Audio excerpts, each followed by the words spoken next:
गफै मात्रै हाँकेर भएन, काम गर्नुहोस्। अब सरकार तपाईँहरूको छ, हामी जनता तपाईँहरूको, हामीले नै तपाईँहरूलाई जिताएर त्यो बल्ने बत्ती बोल्ने गाडीमा कुद्नु लगाएको हो। तर हाम्रो घरको बत्ती चाहिँ ननिभाइदिनुहोस् तपाईँहरूले। भोलिको दिनमा बाटोमा एक्सिडेन्ट भएर मऱ्यौँ भन्दा हाम्रो घरको बत्ती मरेन। हाम्रो घरमा कहिले उज्यालो हुन्छ? तपाईँहरूलाई हिँड्ने गाडीमा हामीले बत्ती बालिदिएको हामीले, तर हाम्रो घरको त्यो एउटा बत्ती चाहिँ नमारिदिनुहोस् भन्ने चाहिँ मेरो एउटा आह्वान पनि छ। यो चाहिँ तपाईँको अब त्यति बेला एउटा भोटको समय नै थियो भनौँ है। अब योभन्दा पहिला जब एमपी पहिलाको 5 वर्ष अगाडि हिजो अस्ति सेकेन्ड टाइम उहाँ एमपी हुनुभएको होइन, त्योभन्दा अगाडि पनि उहाँ एमपी भएको नि त। त्योभन्दा पहिलाकै बेलामा नै उहाँले भन्नुभएको 5 वर्ष बितेर पनि अहिले 10 वर्ष पुग्न आँटिसक्यो होला। तर हिजो अस्ति फेरि उहाँ एमपी हुनुभयो होइन।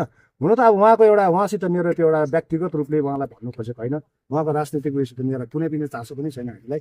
तर उहाँले एउटा जनतालाई जुन प्रकारको एउटा आश्वासन दिइसकेको चाहिँ त्यो आश्वासनको सुत्ताल चाहिँ गरेको हुन्छ। गफै मात्रै हाँकेर भएन, काम गर्नुहोस्। अब सरकार तपाईँहरूको छ, हामी जनता तपाईँहरूको, हामीले नै तपाईँहरूलाई जिताएर त्यो बल्ने बत्ती बोल्ने गाडीमा कुद्नु लगाएको हो। तर हाम्रो घरको बत्ती चाहिँ ननिभाइदिनुहोस् तपाईँहरूले।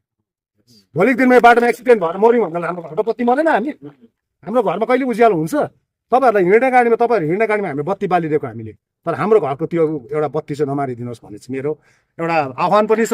प्लस अर्को कुरो चाहिँ के छ भन्दा यो बाटो जुन चाहिँ जीर्ण अवस्था छ, चाँडोभन्दा चाँडो अब आजको दिनमा हेर्नुहोस्, यो एउटा चाँडोभन्दा चाँडो एउटा राम्रो एउटा पिडब्ल्युडी डिपार्टमेन्टलाई दिएर चाहिँ यो बाटोको चाहिँ एउटा जीर्णोद्धार गरिदिनुहोस्, अथवा यो बाटोलाई एउटा नयाँ एउटा जन्म होस् यो बाटो पनि।